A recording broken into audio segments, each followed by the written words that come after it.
आप सभी भाइयों से गुजारिश है, यहाँ आपके लिए चेयर रखे हैं, आप यहाँ पर तस्वीर चेक करा तुम्ही आपके लिए कुर्सी यहाँ पर हम इंतजाम किया है कुछ जगह। कार्यक्रम बेहतरीन है, महाराष्ट्र के प्रसिद्ध वक्ता यहाँ पर आए हैं, एक विचारों की अच्छी मेजबानी यहाँ पे होने वाली है, तो आप यहाँ पर सामने जो कुर्सी रखे हैं उस पर खाना पड़ना होगा। बिस्मिल्लाहिर्रहमानिर्रहीम। सल्लल्लाहु अन्ना मुहम्मदन महवालहु सल्लल्लाहु अलैहि वसल्लम। शेर हिंद हजरत टीपू सुल्तान सार्वजनिक जन्मोत्सव 2022-23 के इस व्याख्यान के प्रोग्राम के अध्यक्ष मेरे दोस्त वाजिद जी मनिया,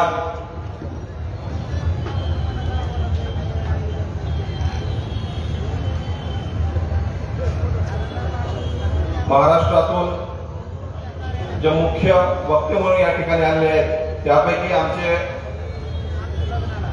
पुण्याचे आमचे प्रसिद्ध वक्ते आणि इतिहास संशोधक गंगाधरजी बनवरे साहेब, अमरावतीतून आलेले आमचे मौलाना नदवी साहेब,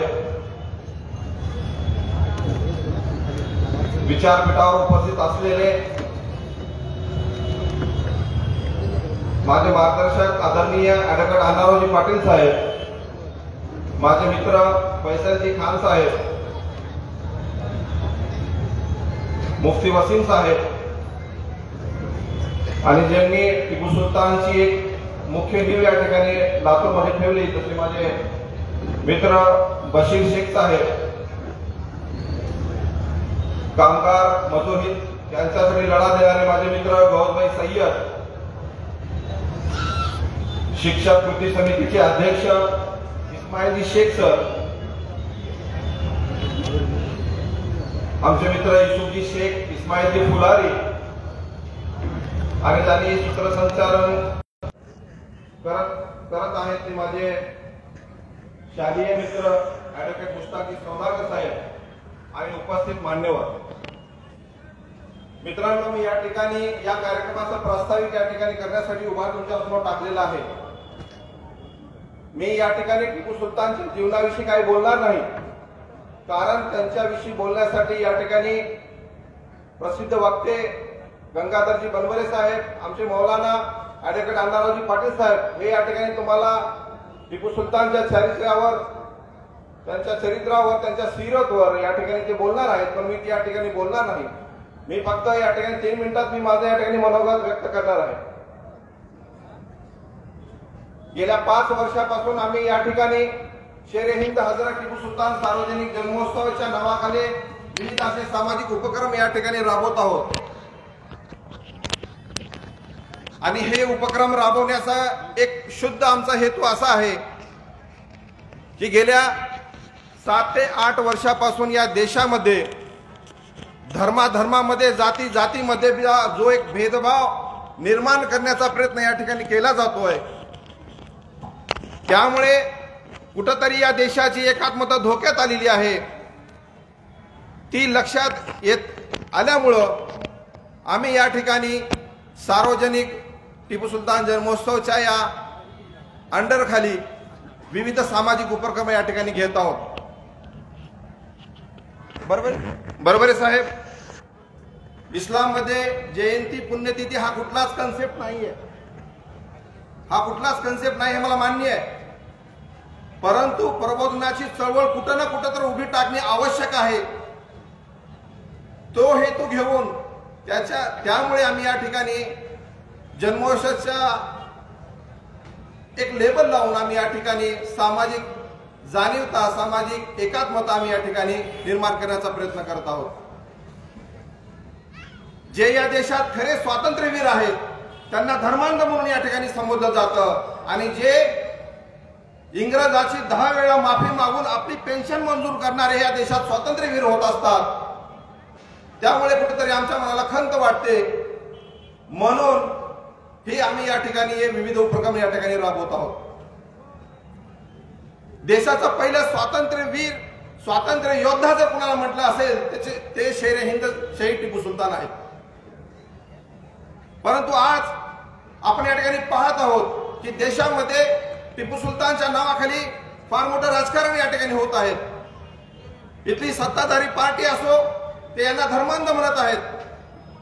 ज्या राजाने 18 पगड जातीला घेऊन राज्य चालवलं, आजही आम्ही म्हैसूरला जाऊन आलेलो आहे. त्या म्हैसूरमध्ये आजही त्यांच्या कबरीच्या आजूबाजूला, त्यांच्या ज्या ठिकाणी जन्मस्थळ आहे त्यांच्या आजूबाजूला भव्य भव्य असे मंदिर आहेत. पण आज काही संकुचित राजकारण्यांनी स्वतःच्या फायद्यासाठी त्यांना धर्मांध केलं आणि ज्यांनी मुस्लिमांच्या स्त्रियांवर बलात्कार केला पाहिजे असं म्हणणाऱ्या सावरकरांना या ठिकाणी स्वातंत्र्यवीर म्हटलं. हा कुठला देश आणि हा कशा प्रकारे आम्ही कुठं चाललेलो आहोत? म्हणून खरा इतिहास तुमच्या समोर यायला पाहिजे. म्हणून आम्ही या ठिकाणी शेर हिंद हजरत टिपू सुलतानच्या सार्वजनिक जन्मोत्सवाच्या नावाखाली आम्ही या ठिकाणी हा प्रोग्राम घेत आहोत. आज आपण सच्चर समितीचा जो अहवाल आहे तो पाहिला असता देशामध्ये मुस्लिमांच्या शिक्षणाची जी अवस्था आहे ती आपण पाहिली असता. त्यासाठी काहीतरी करणं आवश्यक आहे. म्हणून अण्णा या ठिकाणी आम्ही सार्वजनिक जन्मोत्सवाच्या अंडरखाली विविध असे उपक्रम या वर्षी राबवले. 20 तारखेला आमचे वाजिदभाई मनियार यांची सार्वजनिक जयंतीच्या अध्यक्षाची नेमणूक झाली आणि ती नेमणूक झाल्यानंतर पूर्ण जिल्ह्यामध्ये आम्ही विविध असे सामाजिक उपक्रम या ठिकाणी राबवले. त्यामध्ये 700 ते 800 या ठिकाणी ब्लड डोनेटचा कार्यक्रम पूर्ण लातूर जिल्ह्यामध्ये आम्ही या ठिकाणी राबवला. परवा जिल्हास्तरीय वक्तृत्व स्पर्धा आम्ही या ठिकाणी घेतली. त्यामध्ये मुलांच्या वक्तृत्वाचा सुप्त गुण त्यांच्या बाहेर यावा आणि त्यांनीही आपली एक लिडरशिप तयार करावी आणि खरा इतिहास लोकांसमोर सांगावा. आमचा शुद्ध हेतू घेऊन आम्ही या ठिकाणी याची निर्मिती केली. म्हणून या ठिकाणी जयंती पुण्यतिथी हा विषय बाजूला ठेवून सामाजिक उपक्रमातून काय काय आपण नवीन या ठिकाणी देऊ शकतो ही गोष्ट करण्यासाठी आम्ही युवक या ठिकाणी धडपडत आहोत. म्हणून आम्ही हे सर्व उपक्रम या ठिकाणी राबवलेले आहोत आणि यावर्षी आम्ही जिल्हास्तरीय वक्तृत्व स्पर्धा यशस्वीरित्या या ठिकाणी भरवली, ज्यामध्ये 40 विद्यार्थ्यांनी या ठिकाणी सहभाग घेतला विविध शाळांमधून. आणि त्याची खास गोष्ट तुम्हाला जर सांगायची असेल तर त्या वक्तृत्व स्पर्धेमध्ये पहिला क्रमांक घेणारी माझी हिंदू मुलगी आहे, ज्याने टिपू सुलतानवर एक खूप चांगलं असं एक या ठिकाणी भाषण त्यांनी दिलं. तर मला गर्व आहे की या माध्यमातून आम्ही एक चांगला उपक्रम या ठिकाणी राबवत आहोत आणि येणाऱ्या पुढल्या वर्षी आम्ही या ठिकाणी राज्यस्तरीय या ठिकाणी वक्तृत्व स्पर्धा घेऊ आणि निश्चितच जो खोटा इतिहास तुमच्या लोकांसमोर आज मांडण्यात येत आहे तो खोटा इतिहास खोडण्याचा आम्ही या ठिकाणी निश्चितच प्रयत्न करणार आहोत. आमची सुरुवात भली या छोटी आहे, परंतु ही सुरुवात निश्चितच एका कालांतराने ही सुरुवात मोठी होत जाईल असं मला या ठिकाणी आशा आहे. म्हणून मला जाता जाता फक्त एक आशादायी 1-2 वळी आपल्यासमोर या ठिकाणी व्यक्त करू वाटतात आणि त्यानंतर मी माझं या ठिकाणी मनोगत संपवतो. आजचे पराभव पचितो आम्ही उद्यासतो, विजय तो कसला उरावर, जखम जो करणार नाही, हे असे असले तरी पण हे असे असणार नाही, दिवस आमुचा येत आहे तो घरी बसणार नाही, हे असे असले तरी पण हे असे असणार नाही, हे असे असले तरी पण हे असे असणार नाही. मला संयोजकांनी या ठिकाणी बोलण्याची संधी दिली याबद्दल मी त्यांचे धन्यवाद व्यक्त करतो आणि थांबतो. जय हिंद, जय महाराष्ट्र.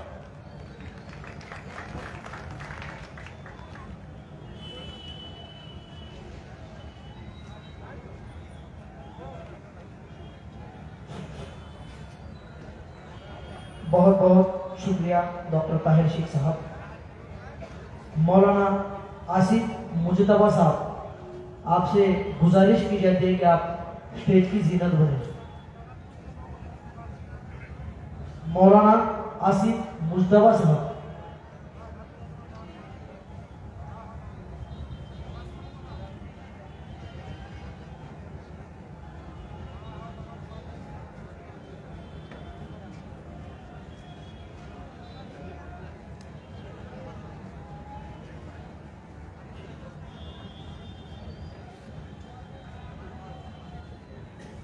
मैं सलीम तांबोली जी से गुजारिश करता हूं कि आप मौलाना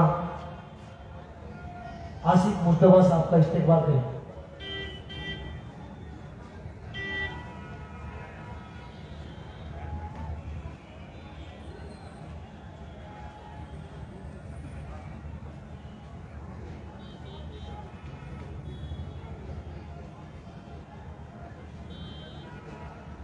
اس کے بعد مفتی وسیم سید صاحب، آپ سے گزارش کرتا ہوں کہ 5 منٹ کے اندر اپنے خیالات کا اظہار کریں. مفتی وسیم سید صاحب.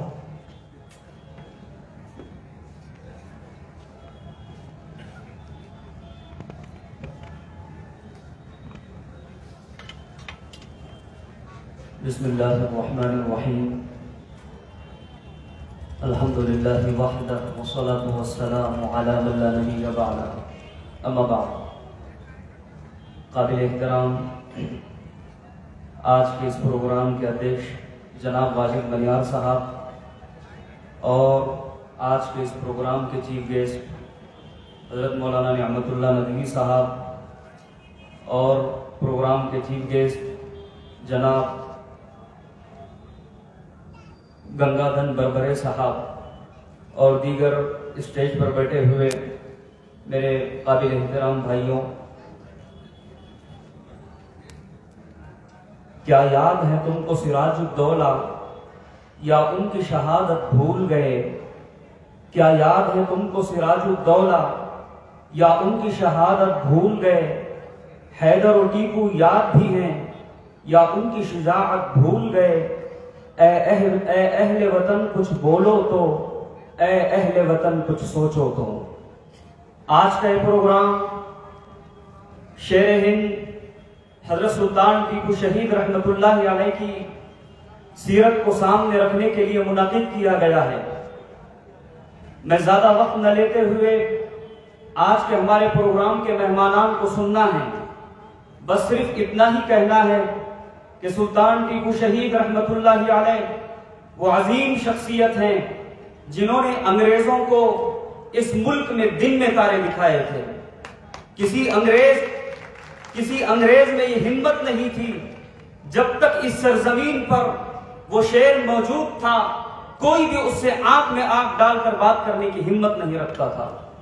وجہ یہ ہے ہمارے ملک بھارت اور ہندوستان کی محبت اور اس کو انگریزوں سے آزادی دلانے کے لیے سلطان ٹیپو شہید رحمت اللہ علیہ نے انگریز کے ساتھ جو جہاد کیا اور ہمارے پوتر اور پاک ملک کو اس کے قدموں سے پاک کرنے کے لیے انگریزوں کے ساتھ جو جنگ کی، ایک تاریخ اور اتہاس میں ایک زندہ اور جاوید کارنامہ ہے. آج بھی وہ تاریخ موجود ہے. آپ کو حضرت سلطان ٹیپو شہید رحمت اللہ علیہ کی مختصر وقت میں تاریخ سناتا چلوں. حضرت سلطان ٹیپو شہید رحمت اللہ علیہ سن 1750 میں پیدا ہوئے اور 1782 میں آپ کے والد حیدر رحمت اللہ علیہ کے بعد آپ نے اقتدار کو سنبھالا. 17 سال آپ نے حکومت کی. 1799 میں آپ اس دنیا سے وفات پا گئے. آپ نے کل 17 سال حکومت کی اور 48 سال کی عمر میں اس دنیا سے چلے گئے. اور حضرت سلطان ٹیپو شہید رحمت اللہ علیہ نے کسی بھی قیمت میں انگریزوں سے سودا نہیں کیا جیسے کہ دیگر لوگوں نے ان کے ساتھ ہاتھ ملائے. آپ مختصر وقت میں تاریخ سنیے. ادھر حضرت سلطان ٹیپو شہید رحمت اللہ علیہ انگریزوں سے جنگ کر رہے تھے. کیا دیکھتے ہیں آپ کا ایک خادم راجہ خان، اس نے دیکھا کہ انگریز آپ کے پاس آنا چاہتا ہے. اس وقت راجہ خان نے کہا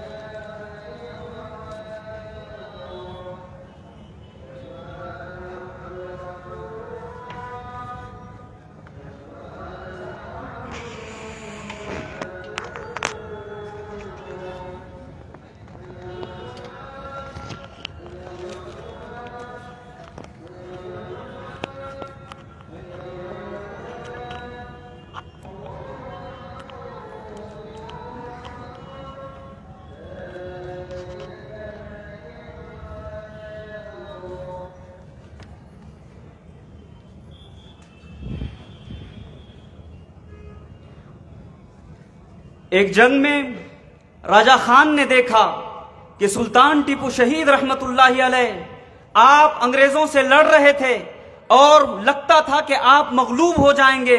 راجہ خان نے کہا بادشاہ سلامت، آپ انگریزوں کے سامنے ہتھیار ڈال دیجئے اور معافی کا اعلان کر دیجئے، یہ آپ کو گرفتار کریں گے اور اس کے بعد کچھ نہیں ہوگا. سلطان ٹیپو شہید رحمت اللہ علیہ نے اس وقت ایک جملہ کہا تھا جو پورے آج بچے بچے کی زبان پر ہے کہ شیر کی ایک دن کی زندگی گیدڑ کی 100 سالہ زندگی سے بہتر ہے. کسی قیمت پر سلطان ٹیپو شہید رحمت اللہ علیہ نے سودا نہیں کیا اور دنیا والوں کو یہ سبق دیا کہ حالات کے قدموں میں قلندر نہیں گرتا، ٹوٹے جو ستارہ تو زمیں پر نہیں گرتا، گرتے ہیں سمندر میں بڑے شوق سے دریا، پر کسی دریا میں سمندر نہیں گرتا.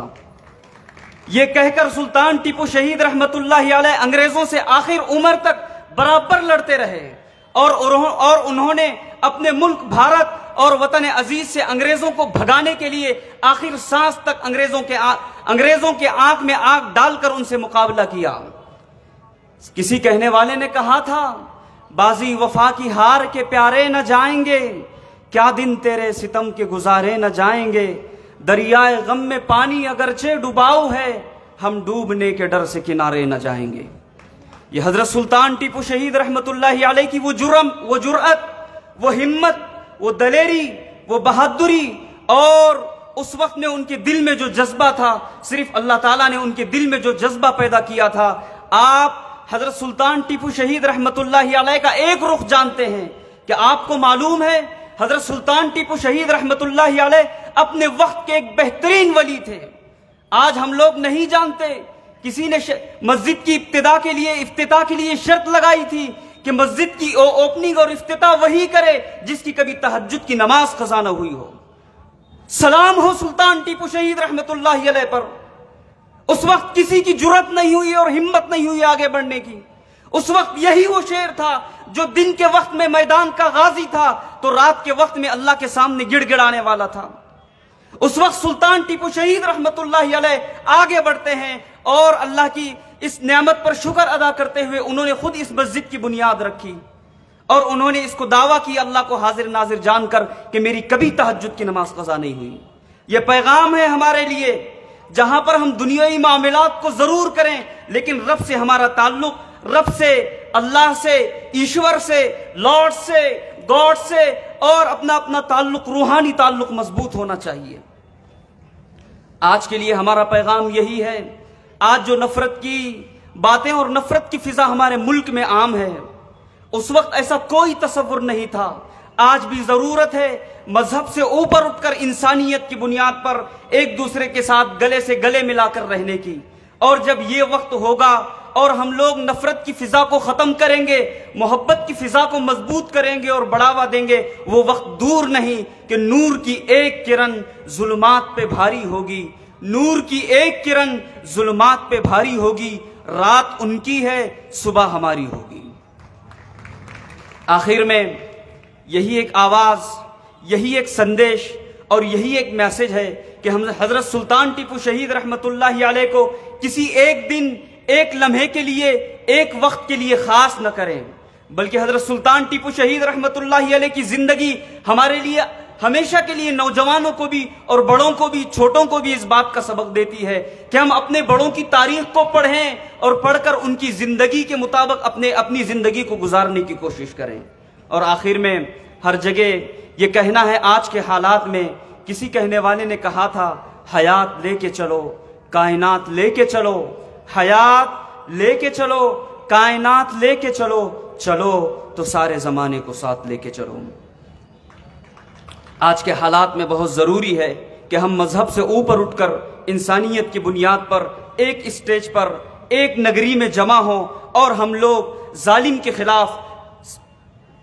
خلاف دستوری اعتبار سے اور قانونی اعتبار سے ہم لوگ متحد ہو جائیں اور ہم کو جہاں پر قوم کا معاملہ آئے، ملک کا معاملہ آئے، ہم کاندھے سے کاندھا ملا کر کھڑے ہوں. یہ چمن سبھی کا ہے، قدم قدم بہم چلیں، ہمارے ساتھ تم چلو، تمہارے ساتھ ہم چلیں، نہ ہم سے دور تم چلو، نہ تم سے دور ہم چلیں، یہ دوستی کا وقت ہے، ملا کے سب قدم چلیں.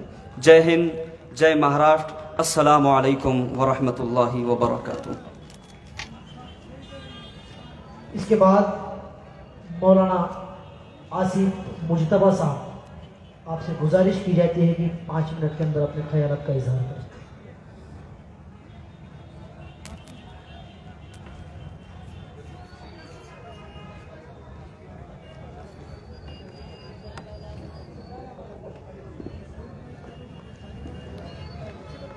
मुअज़्ज़ज़ सामीन कराम, अस्सलामु अलैकुम व रहमतुल्लाहि व बरकातुहू। अल्हम्दुलिल्लाहि रब्बिल आलमीन, वस्सलातु वस्सलामु अला सय्यिदिल मुरसलीन व अला आलिहि व सहबिहि अजमाइन, अम्मा बाद। अल्लाह तबारक व तआला का लाख लाख एहसान है और शुक्र है कि परवरदिगार आलम की तौफीक से जितने लोग भी जमा हो सके हैं उतने लोग जमा हुए हैं अपने रहबर और रहनुमा और कायद को खिराज अक़ीदत पेश करने के लिए। अल्लाह तबारक व तआला सबका जमा होना अपनी बारगाह में कबूल फरमाए।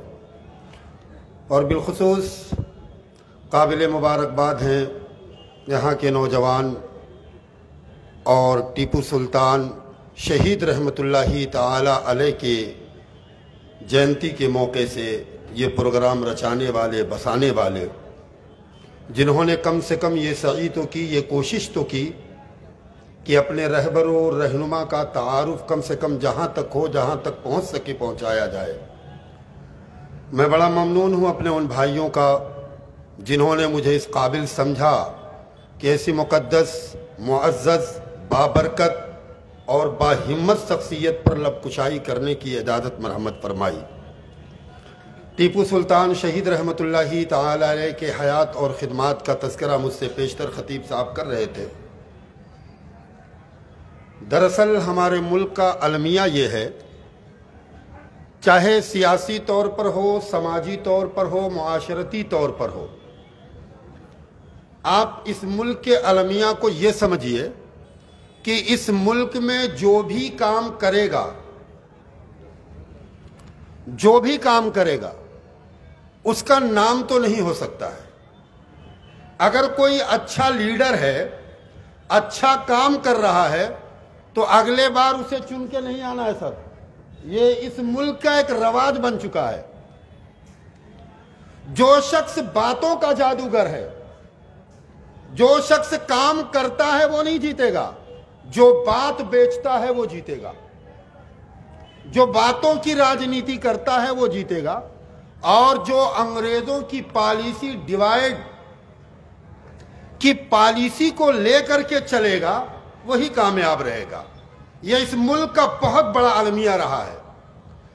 मुल्क हिंदुस्तान के अंदर जब शोरमाओं को, फ्रीडम फाइटर को, जंग आज़ादी के मुजाहिदीन को मिल्लत, मजहब की बेस पर बांटा जाता है, तब ये मुल्क कहीं ना कहीं कराह रहा होता है और ये कह रहा होता है, अरे हमारे उन जयालों का नाम तुम, मुल्क के उन जयालों का नाम जिन्होंने आज़ादी के लिए और अंग्रेजों के आहिनी पंजे से बचाने के लिए अपने खून जिगर की कुर्बानी दी है, और अपनी कुर्बानियों के साथ साथ इस मुल्क के आईन को, इस मुल्क के हुक्म, इस मुल्क के आईन और आबो हवा को जो बचाने की कोशिश की है। जब तुम इसे धर्म का नाम देते हो, जब तुम इसे मुल्क के साथ साथ धर्म से जोड़ते हो, उस वक्त ये हिंदुस्तान कराह रहा होता है। अगर टीपू सुल्तान शहीद रहमतुल्लाहि ताला अलैह ने वो कुर्बानी न दी होती, अंग्रेजों के सामने सीना सपर नहीं हुए होते, तो मुल्क उससे पहले, मैं तो कहता हूं अंग्रेज उससे पहले इस मुल्क पर कब्जा कर चुके होते।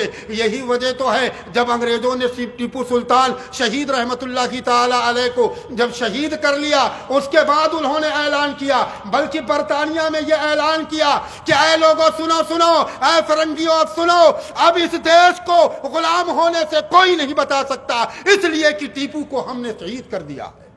टीपू सुल्तान शहीद रहमतुल्लाहि ताला अलैह एक ऐसी शख्सियत है और हमारे मुल्क की आबरू और पहचान है। हिंदुस्तान में जब राजे और रजवाड़े अंग्रेजों के इशारे पर काम कर रहे थे और अपना जमीर बेच चुके थे, जब वो नतमस्तक हो चुके थे, राजा और महाराजा अंग्रेजों के चरणों में शीश नवा रहे थे, उस वक्त हिंदुस्तान का वो मर्द मुजाहिद टीपू सुल्तान जो अपने मालिक के सामने सर झुकाता था, अंग्रेजों के सामने सीना सफर हो जाता है और कहता है, राजे रजवाड़े तुम्हारे चरण में चले जाए, तुम्हारे कदमों में सर झुका दें, तुम्हें सजदा करने लगे, लेकिन देख लेना मैं एक अल्लाह को मानने वाला हूं, मैं अल्लाह के सामने सर झुकाने वाला हूं। हिंदुस्तान की आबरू पर टीपू का सर कट तो सकता है, लेकिन अंग्रेजों के सामने झुक नहीं सकता। ये उस वक्त के वो शोरमा हैं जिन्होंने इस मुल्क के लिए कुर्बानी दी है। और आज होता क्या है, इसी देश के अंदर in शोरमाओं K Jayanti per debate चलाए जाते हैं, इसे धर्म के नाम से जोड़ा जाता है और इस मुल्क के पाक फिजा को गंदा करने की नापाक राजनीति और सियासत की जाती है।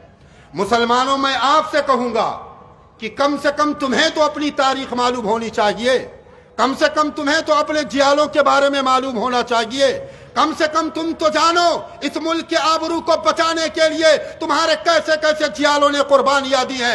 एक तरफ टीपू सुल्तान ने कुर्बानियां दी है, हमारी माओ ने कुर्बानियां दिया है इस मुल्क के आबरू को बचाने के लिए। हिंदुस्तान की सरजमीन पर जब तक कौम मुस्लिम का बच्चा बच्चा जिंदा रहेगा उस वक्त तक हिंदुस्तान की आबरू पर आंच नहीं आ सकती है। ये पैगाम है टीपू सुल्तान शहीद रहमतुल्लाह की ताला अलैह का। अल्लाह रब्बुल इज्जत का बड़ा करम है, बड़ा एहसान है कि परवरदिगार आलम ने इस मुल्क में हमें और आपको जो मौका फराहम फरमाया है जीने के लिए, यहाँ के आबो हवा में सांस लेने के लिए, वो इसलिए ताकि हम मुल्क के आबरू को बचा सके, मुल्क के आइडेंटिटी को, तशख़्ख़ुसियत को हम और आप बचा सके। इस तरह के प्रोग्रामात होते रहे तो हमारे नौजवान और दीगर लोग भी हमारे बुजुर्गों और बिलखुसूस हमारे उन जियालों को जानेंगे जिन जियालों के जरिए से मुल्क की आबरू सलामत हो गई। जो कौम अपनी तारीख को भुला देती है, जो कौम अपने इतिहास से मुंह मोड़ लेती है, जो कौम अपने हिस्ट्री को नहीं पहचान पाती, वो कौम फना हो जाती है, वो कौम नेस्त नाबूद हो जाती है, उसका वजूद मिट जाता है, उसकी आइडेंटिटी खत्म हो जाती है। देख रहे हो इस मुल्क के अंदर कैसे कैसे मनगढ़ंत इतिहास बच्चों को पढ़ाए जा रहे हैं, लोगों के जहनों में, बच्चों के पाकीज़ा जहनों में, साफ सुथरे जहनों में कैसी गंदगी भरी जा रही है। कम से कम तुम तो अपने बच्चों को, अपने बुजुर्गों के इतिहास को बताओ और जश्न आजादी में हिस्सा लेने वाले और अंग्रेजों से लड़ने वाले उन जियानों का नाम बताओ, ताकि आगे चल करके वो इतना तो जान सके कि हाँ, हमने इस मुल्क के लिए अपनी कुर्बानी दी है। अगर हम तारीख से मुंह मोड़ लें, अपने इतिहास से मुंह मोड़ लें, हम तारीख ना पढ़ें, अपनी हिस्ट्री ना पढ़ें, अपना इतिहास ना पढ़ें, तो कसम खुदा की वो कौम जो अपना इतिहास नहीं जानती वो नेस्तो नाबूद हो जाती है। ये एक प्लेटफार्म है जिसके जरिए से आपको संदेश दे रहा हूं, जिसके जरिए से आपको मैसेज दे रहा हूं। बहुत से ऐसे जियाले हैं, बहुत से ऐसे फ्रीडम फाइटर हैं, बहुत से ऐसे क्रांतिकारी लोग हैं जिन्होंने अंग्रेजों के सामने सीना सपर किया है, अपनी गर्दनें झुका नहीं झुकाई बल्कि अपनी गर्दन को इस मुल्क के आबरू के लिए कुर्बान कर दिया है। उन्हीं में से एक टीपू सुल्तान शहीद रहमतुल्लाह की ताला अलैह थे। अल्लाह तबारक व तआला ने इन्हें गुनागुन सलाहियतों से नवाजा था। टीपू सुल्तान जहां एक सिपह सालार थे, एक जनरल थे, एक बेहतरीन फाइटर थे, एक बेहतरीन बादशाह थे, एक बेहतरीन लीडर थे, वही टीपू सुल्तान एक बहुत बड़े वली भी थे, एक आलिम दीन भी थे। तालीम से भी उनको बड़ी ताल्लुक थी, तब बड़ा ताल्लुक था, तालीम से भी उन्हें बड़ा शगफ था। आप अरबी भी जानते थे, आप फारसी भी जानते थे, आप कन्नड़ा भी जानते थे, आप हिंदी भी जानते थे, आप फ्रेंच भी जानते थे। ऐ मुसलमानों, हमारे बुजुर्गों की तारीख अनपढ़ों की नहीं रही है। इस मुल्क पर जब भी अनपढ़ हुकूमत करता है मुल्क हमेशा ताराज होता है, मुल्क की आबरू हमेशा खतरे में होती है। ये मुल्क सोने का चिड़िया इसलिए बना हुआ था कि औरंगजेब जैसे वली ने इस मुल्क पर हुकूमत किया था। अब ये मुल्क सोने का चिड़िया इसलिए बना हुआ था कि इस मुल्क पे अंदर टीपू सुल्तान जैसे बुजुर्गों ने मुल्क के ऊपर कब्जा नहीं बल्कि हुकूमत किया था। ये मुल्क इसलिए सोने का चिड़िया बना हुआ था कि हाँ, ख्वाजे ख्वाजगा थे जिनकी हुकूमत जिस्मों पर नहीं लोगों के दिलों में हुआ करती थी। तो हमें और आपको अपना इतिहास भी जानना होगा।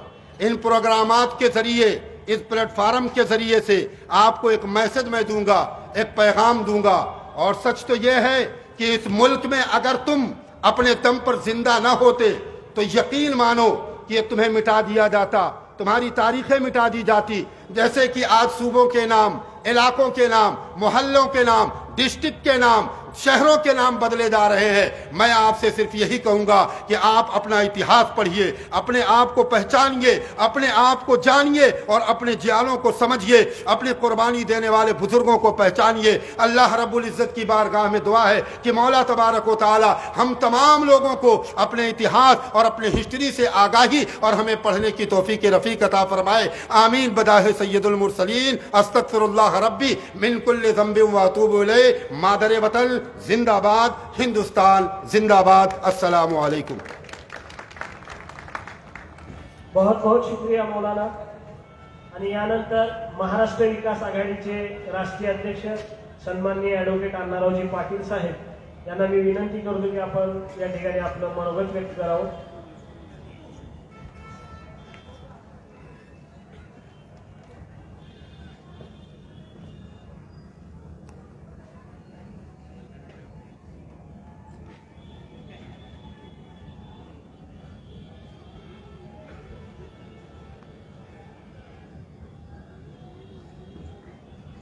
टिपू सुलतान यांच्या जयंतीच्या निमित्ताने आपणा सर्वांना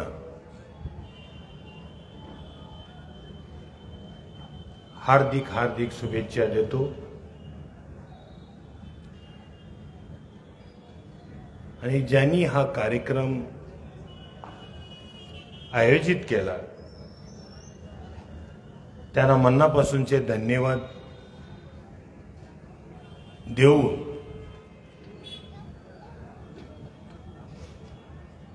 खरं म्हणजे मी आपल्या समोर नेहमीच बोलत आलेलो आहे,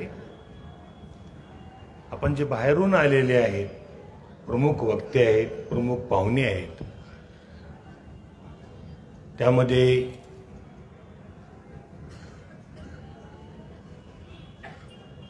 नियामुद्दुल्ला साहब, बनबरे साहेब यांचं ऐकण्यासाठी आपण इथे सगळे उपस्थित आहेत। मंचावर उपस्थित असलेले सर्व प्रमुख अतिथीगण, प्रमुख पाहुणे, सन्माननीय सर्व मंडळी, या कार्यक्रमामध्ये आपण उपस्थित आहात, आपलंही मनापासून मी या ठिकाणी स्वागत करतो।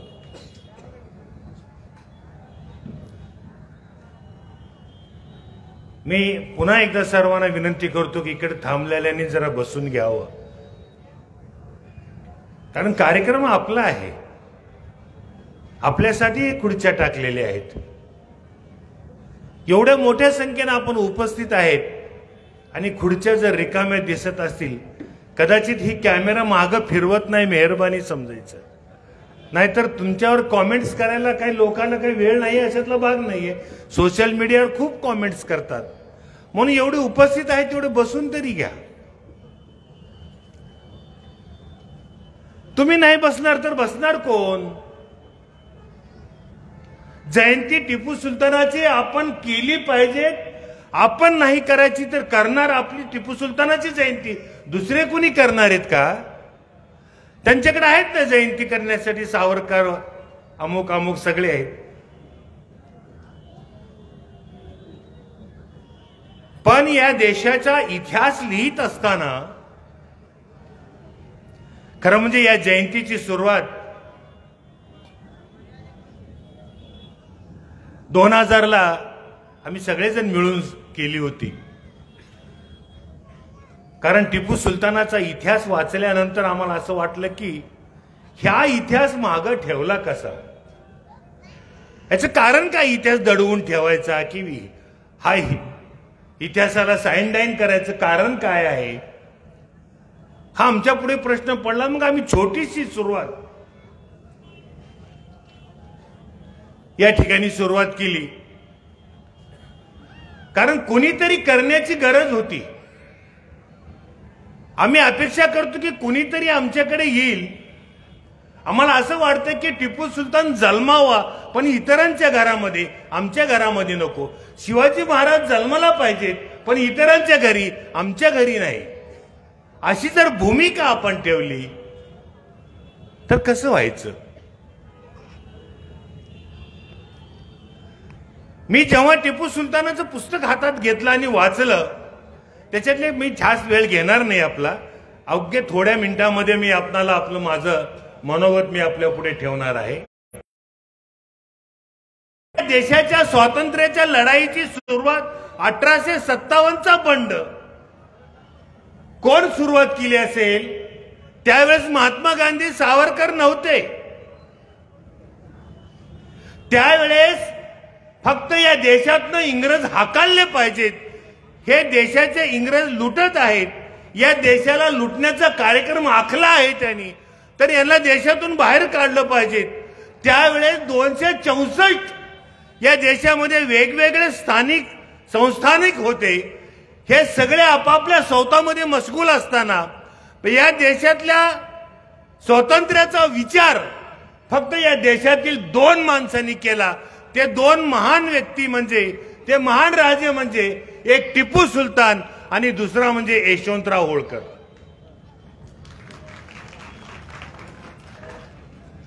अटकेपार झेंडा लावणारा यशवंतराव होळकर, ज्याला भारताचा इंडियन नेपोलियन म्हणतो, आणि टिपू सुलतान यांना शेरे हिंदुस्तान म्हणतो. खरं म्हणजे हैदरचा मुलगा टिपू सुलतान हैदरच्या राजावर गादीवर बसला अगदी कमी वयामध्ये, पण तलवार चालवण्याची तालीम अशी घेतली, तलवार जर टिपू सुलतानाच्या हातात फिरू लागली तर आपण हवा खायचा फॅन असतो ना, त्या स्पीडने फिरवत होता. म्हणजे ह्या मनगटामध्ये किती ताकद होती. तलवार काही 1-2 किलोची किंवा आता शोला दिलेली किंवा सत्कारात आणलेली तलवार नाही, तर 36 किलोची तलवार.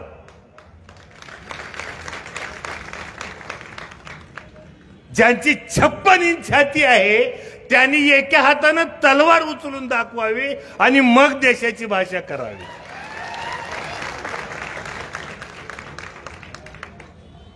कापसाचे बोध पण मोठे असतात, पण वाळूचा गठ्ठा जड असतो. हे कापसाच्या बोधासारखी छाती असून उपयोग नाहीये, खोकडी छाती आहे. पण ज्याच्या ताकद मनगटात आहे तोच यायचा. पुण्यश्लोक अहिल्यादेवी होळकर म्हणते, ज्याच्या मनगटामध्ये बळ, बुद्धी, चातुर्य आणि धाडस आहे तो स्वकर्तृत्वावर राजा बनू शकतो.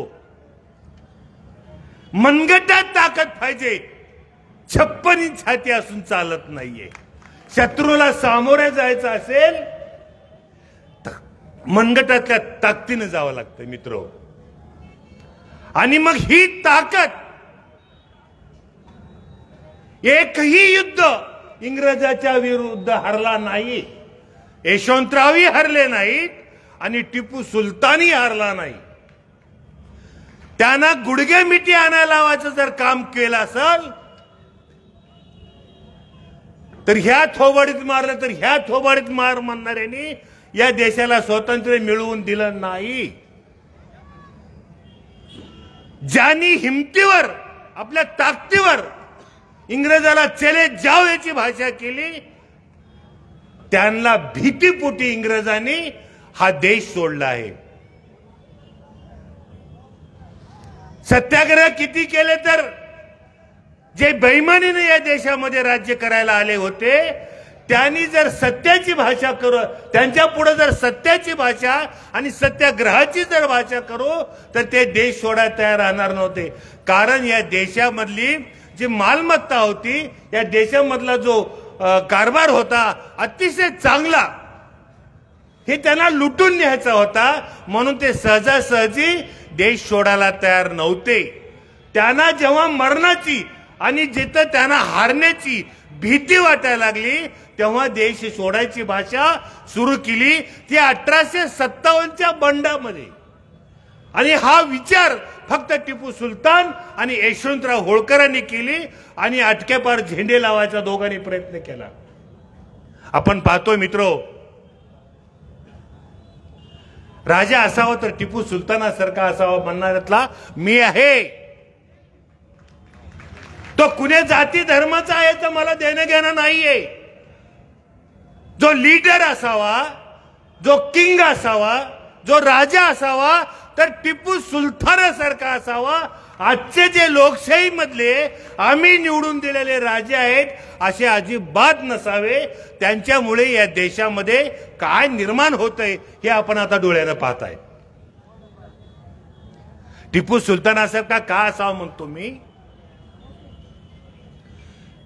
राज्य करण्याची पद्धती टिपू सुलतानाच्या राज्यामध्ये, म्हैसूरच्या राज्यामध्ये केवळ मुसलमानच होते अशातला भाग नाहीये. तिथं ब्राह्मण आणि हिंदू धर्म सुद्धा मोठ्या संख्येने राहत होता. पण जनतेवर असणारं प्रेम, जनतेचा असणारा राजावरचा विश्वास आणि जनतेबद्दल असणारा आत्मीयता हे फक्त टिपू सुलतानामध्ये होते. मी ते 2 उदाहरणाच्या माध्यमातून मी आपल्याला सांगतो. जसं 72ला आपल्याकडे दुष्काळ पडला तसं टिपू सुलतानाच्या राज्यावर सुद्धा दुष्काळ पडला. दुष्काळ पडल्यानंतर राजाचं कर्तव्य, भाषा नव्हतीच तेव्हा. टाकायचं न टाकायचा विषय नंतर राहू, बघूया आपण. पण भाषा सुद्धा नव्हती. पण आत्म्यापासून टिपू सुलतानाला कसं जनतेला जगवायचं, केवळ जनताच नाही तर पशु प्राण्याला आणि पक्ष्याला सुद्धा जगवलं पाहिजे, तरच हे राज्य खऱ्या अर्थानं स्वर्ण युग होण्याच्या काबिल आहे असं म्हणतात. 72ला जसं दुष्काळ पडला तसं टिपू सुलतानाच्या राज्यावर दुष्काळाचं छाया पडली. ही संधी बघितली की टिपू सुलतान आता भयंकर अडचणीत आहे. ही संधी पाहिल्यानंतर असं केले, बाजूला इकडे पेशवे, पुण्याचे पेशवे होते, इकडे निजाम होता. आपण टिपूची जयंती का करतो? राजाचं असणारं जनतेवरचं प्रेम आणि राजामधलं असणारं धाडस आणि हिंमत आणि शौर्य, लढण्याची कौशल्य ज्यांच्याकडे आहे त्यांचीच जयंती केली पाहिजे. निजाम एवढा मोठा राजा होता, चांगला राजा होता, काही आमचं म्हणणं नाही. हैदराबादला त्यांची एवढी मोठी सगळं काही होतं, ऐश्वर होतं, पण त्याच्याबद्दल त्यांची जयंती कोणी करत नाहीये. पण टिपू सुलतानची जयंती का करावी वाटते किंवा का केली पाहिजे आम्ही सर्वांनी मिळून, त्याचे काही कारण नाही. दुष्काळ पडला आणि जनतेला असं वाटलं की आता जनतेला, लोकांना कसं वाचवायचं, जिवंत कसं ठेवायचं. पाणी नाहीये, जनावरांना चारा नाहीये, जनतेला अन्नधान्य नाहीये, पशु पक्ष्यांना सुद्धा अडचण आहे. अशा परिस्थितीतून राजा जात होता. पण तो राजा जनताभिमुख, जनतेच्या हिताचं राज्य करणार असल्या कारणानं त्याला आत्मीयतेनं तो विचार करायचा की आता आपण याच्यात कसं. आणि ही संधी पाहून इकडे निजाम, वरून इंग्रज आणि इकडं पेशवा, ह्या तिघांची एकत्र बैठक झाली. यांनी असं ठरवले की टिपूला तर आपण हरवून राज्य घेऊ शकत नाही. आता टिपू मात्र अडचणीत आहे, तर या टिपूला आपण त्याच्यावर अशा परिस्थितीमध्ये तिघांनी मिळून आक्रमण करूया आणि त्याचं राज्य हस्तगत करून घेऊया. म्हणून संदेश पाठवला की आम्ही आता तुमच्याकडे तुमच्यावर सवारी करण्यासाठी येत आहोत, असा तिघांनी मिळून निरोप दिला. टिपू सुलतानाला असं वाटलं, आधीच तर दुष्काळ, लोकांना मला जगवायचंय, पशु पक्ष्यांना चारा पाणी द्यायचंय आणि अशा परिस्थितीमध्ये पुन्हा युद्ध करायचं. युद्धामध्ये टिपू सुलतान हारला नसता, पण युद्धामध्ये खूप लोक मेली गेली असती तर त्यांना मारून उपयोग नाही, कारण ते दुष्काळामध्ये त्याच पद्धतीला आले होते. म्हणून टिपू सुलतानाने सांगितलं, एक मेसेज पाठवला, मेसेंजर पाठवला तिघाकडे आणि सांगितलं की मी अशा परिस्थितीमध्ये आपल्याशी युद्ध करू इच्छित नाहीये. मग काय केलं पाहिजे? माझा एक प्रस्ताव आहे की तुम्हाला जर काय पाहिजे असेल जमिनीचा भूभाग मी देण्यास तयार आहे, पण मला युद्ध करून आता माणसाला मारायचं नाही किंवा माझ्या प्रजेला प्रजेचा बळी द्यायचा नाही असं त्यांनी सांगितलं. मग हा मेसेज घेऊन गेला, पण त्यामध्ये एक त्यांनी कंडिशन घातली, मी युद्धाला सामोरे जायची मानसिकता माझी नाही आहे, पण मला या लोकांना वाचवायचं आहे, तर मला तुम्ही त्या काळामध्ये 3.5 लाख रुपये फक्त जनतेच्या सुविधेसाठी मला तुम्ही द्या, कर्ज म्हणून द्या. मित्रो, एक राजा दुसऱ्या राजाला किंवा जे दुश्मनाच्या राजाकडे एवढं म्हणतो की मला जनतेला वाचवायचंय, मला 3.5 लाख रुपये द्या त्या काळामध्ये. मग हे तिघांमध्ये बैठक झाली आणि मग इंग्रज एखाद्या निजाम तयार झाला, इंग्रज तयार झाले की 3.5 लाख रुपये देऊ आणि आपण युद्ध टाळूया. पण पेशवे म्हणजे याला 3.5 लाख रुपये द्यायचे तर यानं परत करेल ह्याची काय गॅरंटी. म्हणून त्यांनी मेसेज पाठवला की तुम्ही परत कसे करणार आहेत. टिपू सुलतान असं त्याला उत्तरादाखल म्हणतो की मी राजा आहे, माझी जबान हे वचन आहे आणि मी तुमचे पैसे माझ्यावर दुष्काळाचं संकट संपल्यानंतर परत करेन असं म्हणाला तो. ते म्हणजे सगळ्यांनी विश्वास ठेवला की ठीक आहे म्हणले आपण युद्ध टाळते तर टाळूया आणि 3.5 लाख रुपये. पण पेशवे नाही तयार झाले. पेशवे काय म्हणाले की तू काहीतरी आमच्याकडे मॉर्गेज किंवा गॅरंटी किंवा सिक्युरिटी दिली पाहिजे. टिपू सुलतान मला मी राजा आहे, माझा शब्द परवलीचा आहे, मी तुम्हाला शब्द देतोय, मला द्यायची काय. जर तुम्हाला इच्छा असेल तर कोणता भूभाग सांगा, तो भूभाग देतो, पण मला तुम्ही कर्ज द्या. असं म्हटल्यानंतर पेशवे तयार होत नव्हते. मग पेशव्याने इंग्रजाला आणि निजामाला कन्व्हिन्स केलं आणि सांगितलं की आपण काहीतरी गॅरंटी. मग मी देण्यासारखं माझ्याकडे काही नाहीये दुसरं याच्या व्यतिरिक्त, मी काय देऊ शकतो. पण मला जनतेला वाचवायचं आहे, जनतेवर माझं अतोनात प्रेम आहे आणि त्या जनतेला वाचवण्यासाठी मला तुम्ही मदत केली पाहिजे. पैसे देत नसताना मग टिपू सुलतानाने असं सांगितलं की जर तुम्हाला माझा विश्वास नसेल, मी मराठीत बोलतोय, हिंदीमधून मला बोलता आलं असतं पण मी जाणीवपूर्वक बोलतोय, जर तुम्हाला माझ्यावर विश्वास नसेल तर माझे 2 मुलं आहेत, हे 2 मुलं मी तुमच्याकडे जोपर्यंत कर्ज फेडत नाही तोपर्यंत ताब्यात देतो आणि मग ते कर्ज मला द्या, मग ते कर्ज तुमचं परत फेडल्यानंतर माझे मुलं मला परत करा. काय राजा होता, विचार करायची गोष्ट आहे. अरे जनतेला वाचवण्यासाठी स्वतःची औलाद, स्वतःची मुलं दुश्मनाच्या ताब्यात द्यायची त्याची तयारी आहे आणि कर्ज घेऊन जनतेला वाचवण्याचं म्हणजे मुलापेक्षा सुद्धा जास्त जनतेवर प्रेम. ही म्हणून या राजाची जयंती करणं आवश्यक आहे.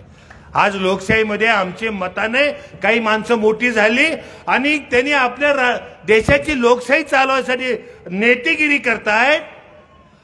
आम्हाला गहाण ठेवलं आणि स्वतःची लेकरं मोठी केली. स्वतःच्या मुलासाठी देशातली जनता गहाण ठेवायची परिस्थिती या देशामध्ये निर्माण झाली. म्हणून भ्रष्टाचार करण्याच्या माध्यमातून हे सगळं. पण माझं एक नम्रपणे निवेदन असं म्हणतो मी या ठिकाणी की राजा टिपू सुलतानाने जनतेसाठी आमच्या पुढे जाज्वल इतिहास आहे. या देशाचा इतिहास फार वेगळा आहे. तो इतिहास जर जाज्वलपणे जर चालवला आम्ही, त्या इतिहासाची पुनरावृत्ती, त्या इतिहासाची आठवण करून आजच्या लोकशाहीतल्या नेत्यांना देण्याची आवश्यकता आहे. ती जर दिली तर कदाचित त्यांच्यामध्ये निश्चितपणानं बदल आला. हा आमचा इतिहास सांगतो आहे, हा टिपू सुलतानाचा इतिहास सांगतोय. म्हणून टिपू सुलतानासारख्या महान नेत्याची राजाची जयंती करणं आवश्यक आहे. ह्याच्यामध्ये तुम्हाला खुर्चीवर बसायला लाज वाटायचं काही कारण नाही. अरे जे खुर्चीवर बसतात ना ते खरे टिपू सुलतानाचे अग्रगण्य दूत आहेत असं म्हटलं तर गैर ठरणार नाही. मला स्वाभिमान वाटतो.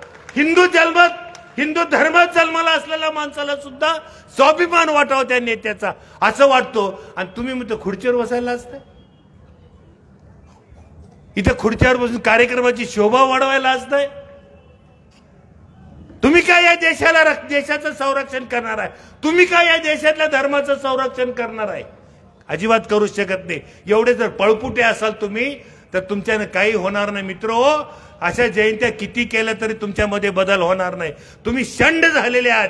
तुमच्यामध्ये तो पुरुषार्थ जो टिपू सुलतानाच्या मनगटामध्ये छातीमध्ये होता तो तुमच्यात यायला वेळ लागणार आहे.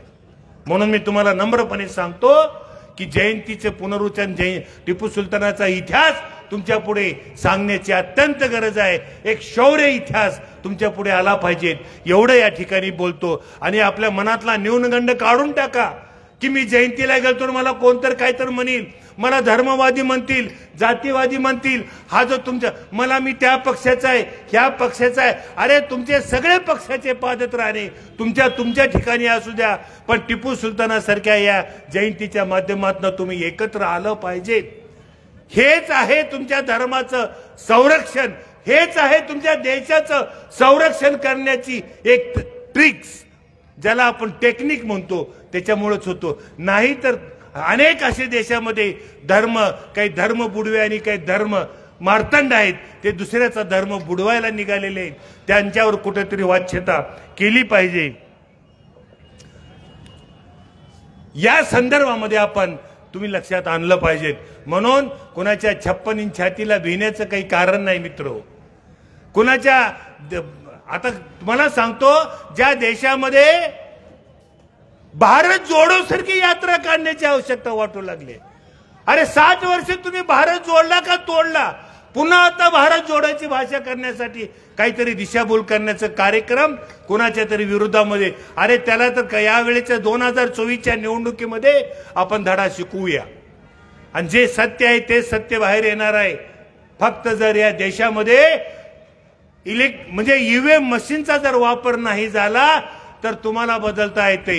ईव्हीएम मशीनचा जर वापरानं जर निवडून येत असतील तर या देशामध्ये त्यांना बदलणं एवढं सोपं राहिलेलं नाही, एवढं या ठिकाणी बोलतो. म्हणून माझं या ठिकाणी सत्ता परिवर्तन करायचं आहे, तख्त बदलायचं असेल तर आपणाला मशीन बदलावी लागेल आणि मशीनच्या ऐवजी बॅलेट पेपर आणावं लागेल, तरच तख्त बदलू शकेल. अन्यथा फार अवघड आहे अशी माझी मंदारणा आहे. केवळ मंदारणा आणि याच्यावरची माझी पूर्ण स्टडी आहे. म्हणून हे वाक्य बोलतो आणि मी इथं आपल्या सर्वांची परवानगी घेऊन थांबतो. जय हिंद, जय महाराष्ट्र.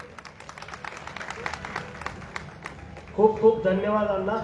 अतिशय सुंदर असं मार्गदर्शन आपण या ठिकाणी केलं.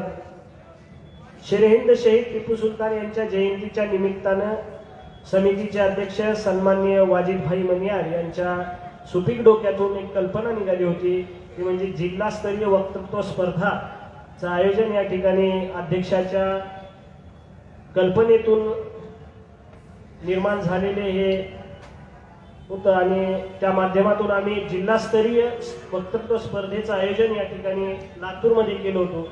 त्या अनुषंगाने त्या स्पर्धेमध्ये प्रथम, द्वितीय आणि तृतीय आणि तसेच 2 उत्तेजनार्थ पारितोषिक वितरणाचा या ठिकाणी कार्यक्रम होणार आहे.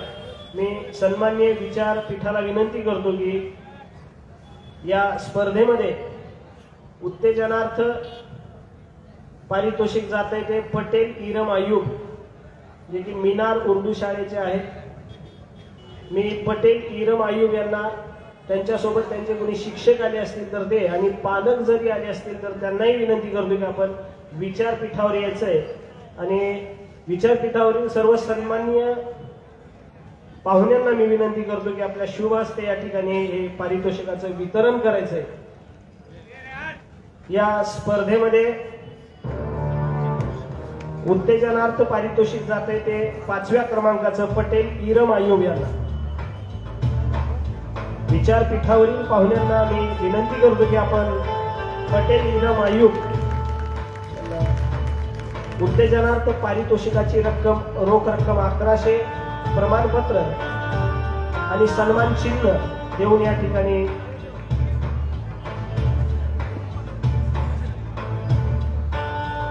विचारपीठावरील सर्व पाहुण्यांना विनंती आहे की आपल्या शुभ हस्ते या ठिकाणी पारितोषिकाचं वितरण करायचं आहे. आणि यानंतर 4थ्या क्रमांकाचं उत्तेजनार्थ पारितोषिक जाते ते पठाण आतुफा कदीर खान, जे हजरत सूरत शाहवली उर्दू शाळेची विद्यार्थिनी आहे. जर ती या ठिकाणी उपस्थित असेल तर तिलाही विनंती आहे की आपण विचारपीठावर यायचे. या स्पर्धेचं 3रं पारितोषिक आहे ते शेख बीबी फातेमा जब्बार, HP उर्दू शाळेची मुलगी. हे 3य क्रमांकानं या ठिकाणी तिला पारितोषिक जात आहे. रोख रक्कम 2100 रुपये, सन्मान चिन्ह आणि प्रमाणपत्र द्यायचंय. शेख बीबी फातेमा जब्बार, तिच्यासोबत जर पालक आणि शिक्षक आले असतील तर कृपया आपण विचारपीठावर यायचंय. या ठिकाणी या स्पर्धेत 3रा क्रमांक पटकावलाय ते शेख बीबी फातेमा जब्बार यांनी.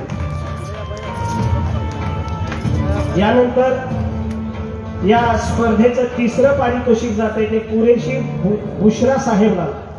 मौलाना आझाद उर्दू शाळेची ही विद्यार्थिनी आहे. तिच्यासोबत दुसरं पारितोषिक. तिच्यासोबत शिक्षक आणि पालक असतील तर त्यांनाही विनंती आहे की आपण विचारपीठावर यायचं. कुरेशी बुशरा साहेबला मौलाना आझाद उर्दू शाळेची विद्यार्थिनी.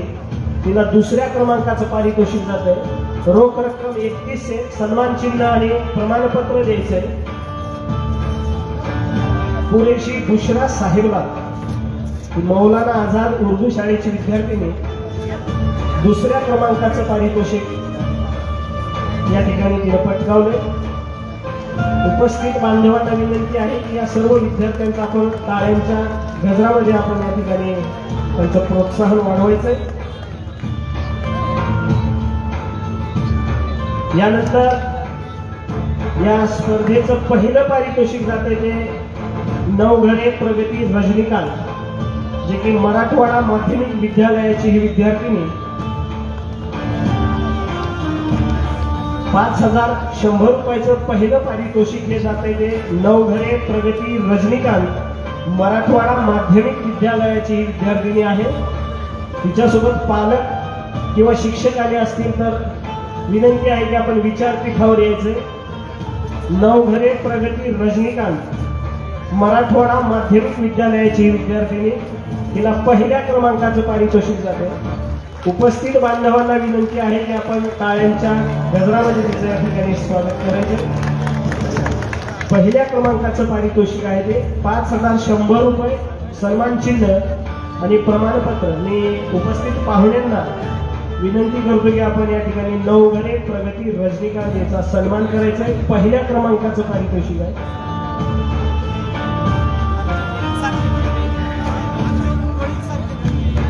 धन्यवाद. स्पर्धेच्या बक्षीस वितरणानंतर आपण ज्यांच्यासाठी या ठिकाणी आपण आलेलो आहोत ते महाराष्ट्राचे सुप्रसिद्ध वक्ते विचारवंत सन्माननीय गंगाधरजी बनबरे साहेब यांना मी विनंती करतो की आपण या ठिकाणी आपलं मनोगत व्यक्त करायचंय. सन्माननीय गंगाधरजी बनबरे साहेब.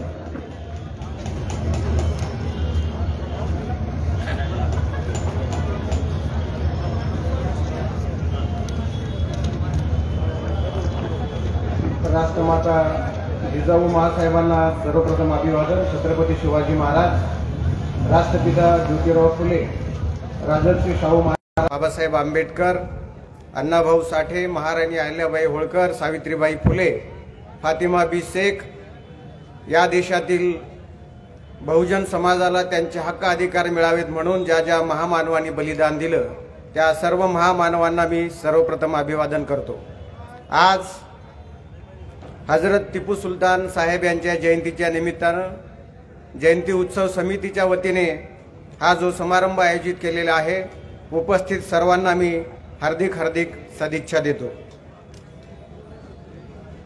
विचारपीठावरील आजच्या समारंभाचे अध्यक्ष सन्माननीय मणियार साहेब, माझ्यानंतर ज्यांचं मार्गदर्शन होणार आहे ते मौलाना नदवी साहेब, माझ्या अगोदर ज्यांची भाषणं झाली ते ॲडव्होकेट सन्माननीय अण्णाराव पाटील साहेब, अगोदरचे सर्व वक्ते, माझ्यासोबत आलेले आमचे मार्गदर्शक मराठा सेवा संघाचे लिमराज सूर्यवंशी, नवघरे सर, पुरोगामी लेखक नवनाथजी रेपे, जमलेल्या माझ्या सर्व बहिणींनो आणि भावांनो, वेळ खूप झालेला आहे त्यामुळे नदवी साहेबांचंही आपल्याला ऐकायचं आहे.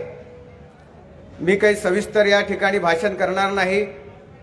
अत्यंत चांगल्या भाषेमध्ये प्रभावी रीतीने अण्णाराव पाटलांनी टिपू सुलतान यांच्याबद्दलचं अत्यंत चांगली माहिती आपल्याला सर्वांना दिलेली आहे. कमी वेळामध्ये फक्त 2-3 मुद्दे मी आपल्यासमोर मांडण्यासाठी उभा आहे. पहिल्यांदा हजरत टिपू सुलतान जयंती उत्सव समितीची स्थापना करून गेल्या अनेक वर्षापासून अशा प्रकारच्या प्रबोधनाचा कार्यक्रम आयोजित करणारे जे सर्व तरुण आयोजक आहेत त्यांना मी मनपूर्वक धन्यवाद देतो, त्यांचं अभिनंदन करतो आणि त्यांच्यासाठी आपण सर्वांनी टाळ्या वाजवावा अशी आपल्याला विनंती करतो. आपल्या मुस्लिम बहुजन समाजामध्ये सुद्धा महामानवांच्या विचाराचं प्रबोधन झालं पाहिजे, ही भूमिका घेऊन काही तरुण जर पुढे येत असतील तर त्यांचं आपण हार्दिक हार्दिक अभिनंदन केलं पाहिजे. यासाठी मी त्यांना धन्यवाद देतो. सध्या देशाचं काय वातावरण आहे हे अण्णाराव पाटलांनी सविस्तर सांगितलेलं आहे. तरी सुद्धा एक ठाकूर राजनाथ सिंह नावाचे खूप मोठे शायर होऊन गेले, त्यांच्या 2 ओळी आहेत.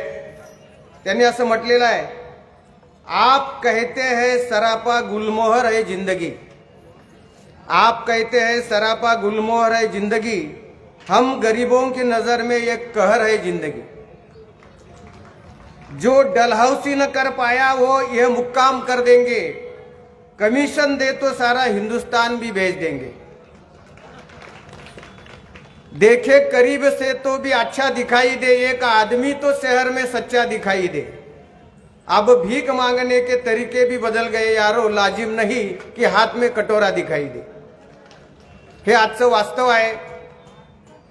ज्या पद्धतीने 75 वर्ष आपल्या भारताच्या स्वातंत्र्याला झाली आणि या 75 वर्षानंतर जेव्हा आम्ही लोकशाहीच्या हक्क अधिकाराचा विचार करतो तेव्हा या देशातल्या सर्व बहुजन पीडित शोषित समुदायाला त्यांचे हक्क अधिकार मिळाले का याचा गांभीर्याने आपल्याला विचार करावा लागेल. आणि म्हणून जेव्हा आम्ही बहुजन शब्द वापरतो त्यामध्ये मुस्लिम ख्रिश्चन सुद्धा अभिप्रेत आहेत, हे आपण कृपया ध्यानात ठेवलं पाहिजे. या देशामध्ये ज्या काही पुरोगामी परिवर्तनाच्या चळवळी चालतात, या मूलभूत परिवर्तनवादी चळवळीमध्ये या देशातल्या मुस्लिमासहित सर्व तरुण नवा युवा वर्ग जो आहे तो सहभागी झाला पाहिजे. आणि प्रास्ताविकामध्ये आमच्या शेख साहेबांनी जसं सांगितलं की या देशात जी सध्याची विषमतावादी व्यवस्था आहे, जी ब्राह्मणी RSS प्रणित सत्ता आहे, ही जर तुम्हाला उलथवून टाकायची असेल तर एक राहुल गांधी फिरून चालणार नाही. या देशातल्या 135 कोटी जनतेला या विचाराच्या विरोधात एल्गार पुकारावा लागेल, संघर्ष करावा लागेल. आणि जे सत्ताधीश हिटलर म्हणून सत्तेच्या सिंहासनावर बसलेले आहेत त्यांना खाली खेचावं लागेल, तर परिवर्तन होईल.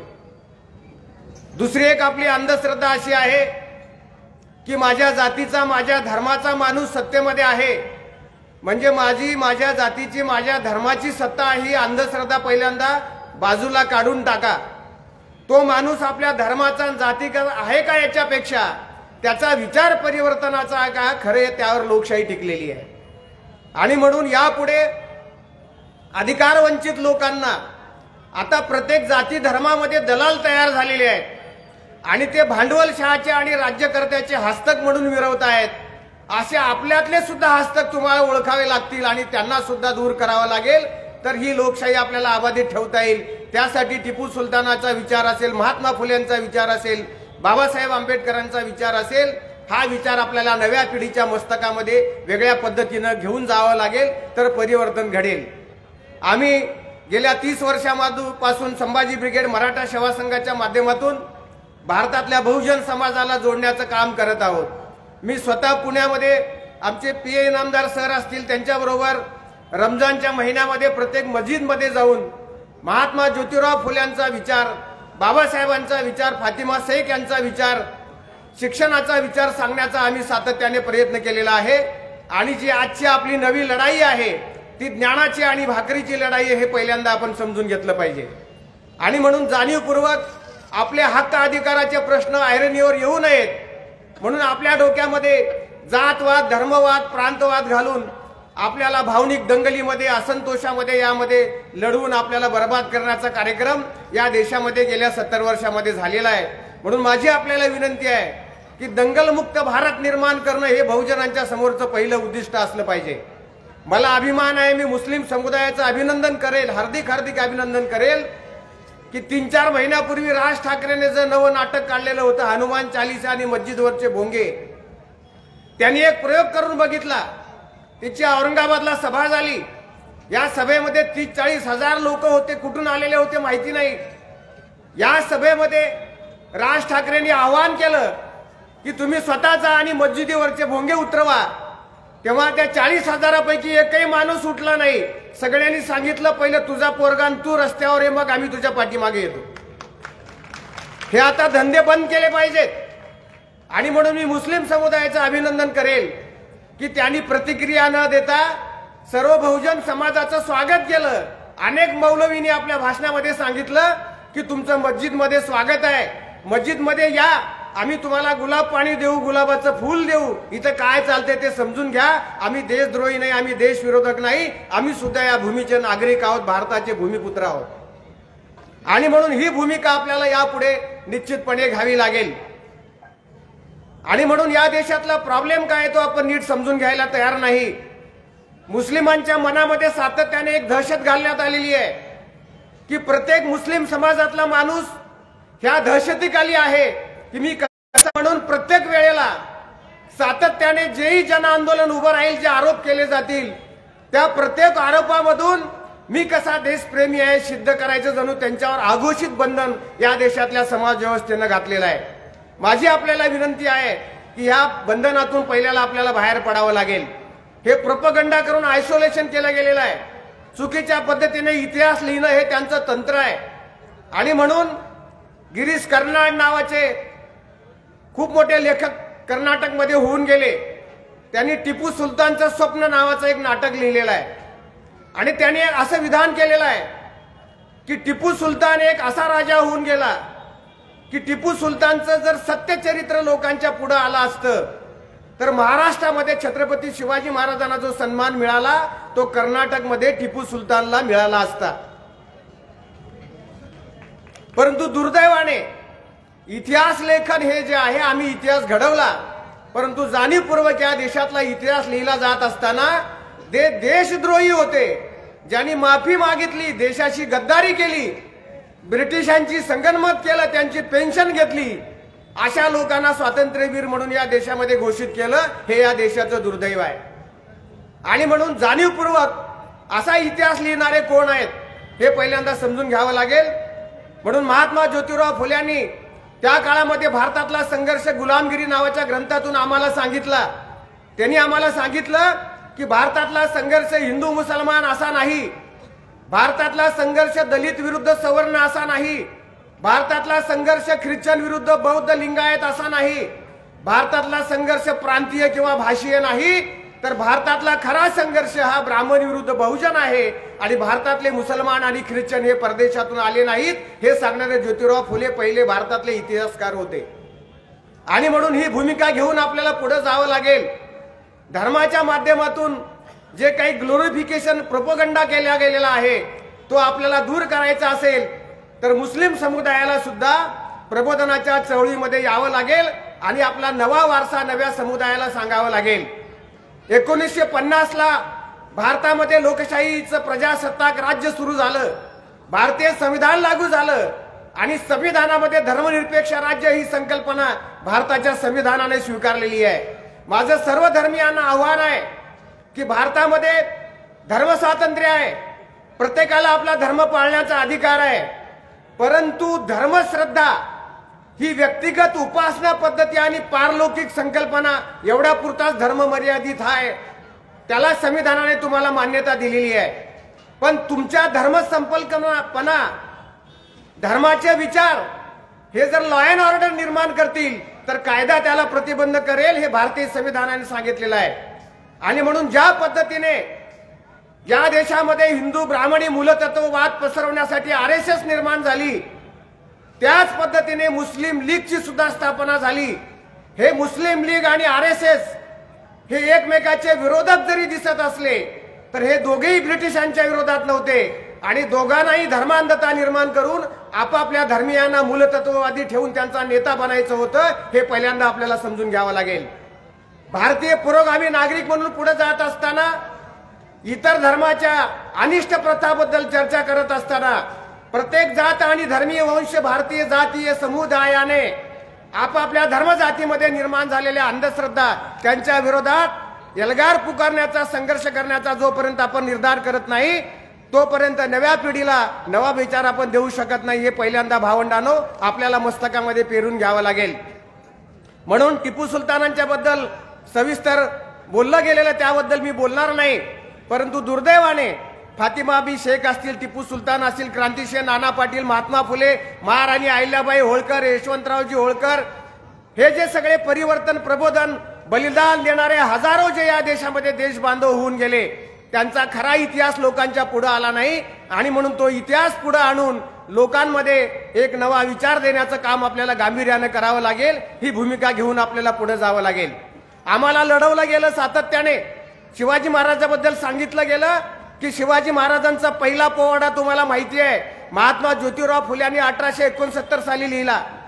आणि अनेकांना हे माहीत असलं पाहिजे की महात्मा ज्योतिराव फुले हे जेव्हा शाळेमध्ये शिकायला जात होते तर हे माळी समाजातून आलेल्या शूद्राच्या पोरानं शिक्षण कशाला घ्यायचं, म्हणून महात्मा फुलेच्या वडील जे होते त्यांच्या ब्राह्मण कारकुनाने त्यांना शाळेतून काढायला लावलं की शिकू नको ज्योतिबाला, काही शिकायची गरज नाही.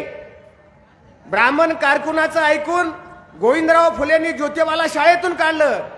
परंतु गफार बेग मुन्शी आणि लिजिड साहेब, एक ख्रिश्चन आणि एक मुसलमान, हे गोविंदराव फुलेंचे मित्र होते. त्यांनी समजावून सांगितलं, हा तुमचा पोरगा अत्यंत विद्वान हुशार आहे, तर तुम्ही त्या ब्राह्मण पंडिताचं ऐकू नका, याला शाळेमध्ये घाला. आणि म्हणून 14व्या वर्षी लिजिड साहेब आणि गफार बेग मुन्शी ह्या दोन मित्रांचं ऐकून महात्मा फुलेंना ब्रिटिशांच्या शाळेत गोविंदरावांनी घातलं. आणि म्हणून या देशातला बहुजनांचा इतिहास लिहिला गेला. आणि ज्या वेळेस सावित्रीबाई फुलेच्या माध्यमातून शाळा सुरू केली ज्योतिबा फुल्यांनी, तेव्हा वडिलांनी त्यांना घराच्या बाहेर काढलं.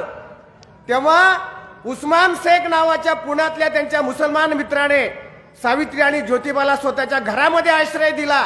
एवढंच नाही तर फातिमा शेख नावाची स्वतःची जी भगिनी आहे ती सावित्रीबाई बरोबर दिली. आणि मुस्लिम समाजातली पहिली शिक्षिका होण्याचा मान फातिमा बी शेख या महिलेला जातो. याचा आम्हाला अभिमान वाटला पाहिजे. म्हणून ही परंपरा आहे. छत्रपती शिवाजी महाराजांनी, अरे गद्दार कोणाला म्हणता, कोण स्वातंत्र्यवीर आणि कोण माफीवीर, आमचा जाहीर सवाल आहे. काय राहुल गांधी चुकीचं बोलले? अरे 10 वेळेस माफी मागणारे पत्र उपलब्ध असताना तुम्हाला राग यायचं काय कारण आहे? आणि ज्या टिपू सुलतानाने, म्हणजे खरं म्हणजे अण्णाराव पाटलांनी सांगितलं की हैदराबादचा निजाम आणि पुण्याचे पेशवे आणि टिपू सुलतान तिघांनी मिळून ब्रिटिशांच्या विरोधात आंदोलन करायचा ठराव झाला होता, करार झाला होता. आणि या दोघांवर भरोसा ठेवून ब्रिटिशांच्या विरोधात टिपू सुलतानाने आंदोलन सुरू केलं. परंतु पेशवे आणि निजाम टिपू सुलतानाच्या मदतीला आले नाहीत. परंतु टिपू सुलतान या भारताच्या भूमीशी बेईमान झाला नाही. त्याने शस्त्र घेऊन युद्ध पुकारलं आणि वयाच्या 48 त्यांचा इतिहास तुम्ही घाणेरड्या पद्धतीने लिहिता आणि ब्रिटिशांची पेन्शन घेऊन माफी मागणाऱ्यांना तुम्ही स्वातंत्र्यवीर म्हणता. मग खरे देशद्रोही या देशाचे कोण आहे त्याचा तुम्ही विचार करा. आणि म्हणून माझी मुस्लिम समुदायाला विनंती आहे की बहिणींनो आणि भावांनो, धर्म हा व्यक्तिगत धर्मश्रद्धा आणि पारलौकिक गोष्टीसाठी ठेवा, पण आजची सत्ता ही शिक्षणाची सत्ता आहे. आणि म्हणून आज बहुजन समाजातली मुलं कलेक्टर, कमिशनर, न्यायाधीश झाली पाहिजेत. आम्ही कुणबी मराठा समाजात काम करतो. आज मुस्लिम समुदायामध्ये शिक्षणाचं काय प्रमाण आहे? सच्चर कमिटीचा रिपोर्ट तुमच्या समोर आहे. आमचं म्हणणं ही नव्या युगाची लढाई आहे. आणि म्हणून आम्ही आमच्या प्रश्नाकडे लक्ष देऊ नये म्हणून हे जाती धर्मवादाचं विष तुमच्या डोक्यात घातलं जातं आणि प्रत्येक जात धर्मामध्ये असुरक्षिततेची कशी भावना राहील असे कार्यक्रम जाणीवपूर्वक या देशामध्ये केले जातात. आणि म्हणून माझी आपल्याला विनंती आहे, मी अनेक भाषणामध्ये सांगितलेलं आहे की हिंदू धर्मातल्या वाईट चालीरीती याबद्दल मुस्लिम धर्मातल्या कोणत्याही अनुयायाने चर्चा करण्याची आवश्यकता नाही, ते आम्ही बघून घेऊ. तुम्ही जर ही भाषा करायला लागले, प्रत्येकाने आपापल्या धर्मसंस्कृतीतल्या चुकीच्या गोष्टीबद्दल वक्तव्य करावं, परंतु इतर धर्मियावर तुम्ही बोलायला गेले की ब्राह्मणाच्या हातामध्ये कोलीत सापडतं ते तुमचं विभाजन करतात. माझी आपल्याला विनंती आहे की मोहन भागवत, सावरकर किंवा शंकराचार्य हे आमच्या हिंदूंचे प्रतिनिधी नाहीत. त्यांनी केलेल्या विधानाला प्रतिउत्तर म्हणून मुसलमान बोलायला लागले तर त्या दोन्ही मूलतत्ववाद्यांची लढाई होईल. हे दोघेही आमचे प्रतिनिधी नाहीत. खरे गरीब, कष्टकरी, शोषित समाज सर्व जाती धर्मातले एकच आहेत. त्यांच्या पुढे ज्ञान आणि भाकर हे खरे आजचे प्रश्न आहेत. आणि म्हणून हे तुम्हाला पुढे घेऊन जायचं असेल तर हे विषमतावादाचे विचार पेरणारे जे कोणी ब्राह्मणी RSS प्रणित जे लोक आहेत त्यांच्या विरोधात सर्व शोषित जनसमूहाला एकत्र यावं लागेल आणि ही लढाई लढावी लागेल. जसं मुस्लिमांना हिंदू शत्रू दाखवलं तसं कुणबी हिंदू बहुजन समाजाच्या डोक्यामध्ये एक चित्र घालण्यात आलं की काशी की कला जाती और मथुरा की मस्जिद होती और शिवाजी न हो तो सुन्नत होत सबकी. कवी भूषणचं कवन आहे. हे RSSने पुरंदरेसहित सगळ्या ब्राह्मण लेखकांनी फिरवलं आणि प्रत्येक कुणब्या मराठ्यांना बहुजन हिंदूंना सांगितलं की हा जो शिवाजी महाराज होते हे केवळ हिंदूंचे राजे होते आणि म्हणून हे जर राजे झाले नसते तर सगळ्यांची सुनता झाली असती. माझा तुम्हाला सवाल आहे की ज्या भूषण कवीने हे कवन लिहिलं हा औरंगजेबाच्या दरबारातला कवी होता आणि आग्र्यापासून 40 टिकमगर 40 मैलावर त्याचं गाव होतं. आता औरंगजेबाच्या दरबारातला कवी त्याची सुनता झाली नाही तर महाराष्ट्रातल्या इतर शेतकऱ्यांची सुनता कशी काय होणार आहे. हे तुम्हाला बुद्धिभेद करण्यासाठी हे सांगितलं गेलं. डॉक्टर साळुंखे सरांनी धर्म की धर्मापलीकडे नावाचा ग्रंथ लिहिलेला आहे. या देशाचा इतिहास लिहिला गेला. सावरकरनी 1857 स्वातंत्र्य समर नावाचं पुस्तक लिहिलेलं आहे आणि त्या काळामध्ये त्यांनी त्या पुस्तकामध्ये असं दाखवलं की 1857च्या पूर्वी ब्रिटिशांच्या विरोधात कोणतंही बंडच झालं नाही. हे पहिलं बंड आहे. अरे 1757ला बेंगॉलमधून प्लासीची लढाई झाली. बिहार, ओरिसा आणि बेंगॉल पहिल्यांदा ब्रिटिशांनी काबीज केला तो 1757ला. आणि तुम्हाला प्रत्येकाला अभिमान वाटला पाहिजे की ब्रिटिशांच्या विरोधात शस्त्र हातात घेऊन पहिल्यांदा लढणारे कोण होते तर या देशातले आदिवासी लोक होते. याचा तुम्हाला प्रत्येकाला अभिमान वाटला पाहिजे. 1857 पूर्वी 18 अशा प्रकारचे संघर्ष झालेले आहेत की या देशातल्या आदिवासींनी शस्त्र हातात घेऊन ब्रिटिशांच्या विरोधात संघर्ष केलेला आहे. बहादूरशाह जफरचं जे 1857च्या युद्धात योगदान होतं त्याची कुठे इतिहासात नोंद झाली.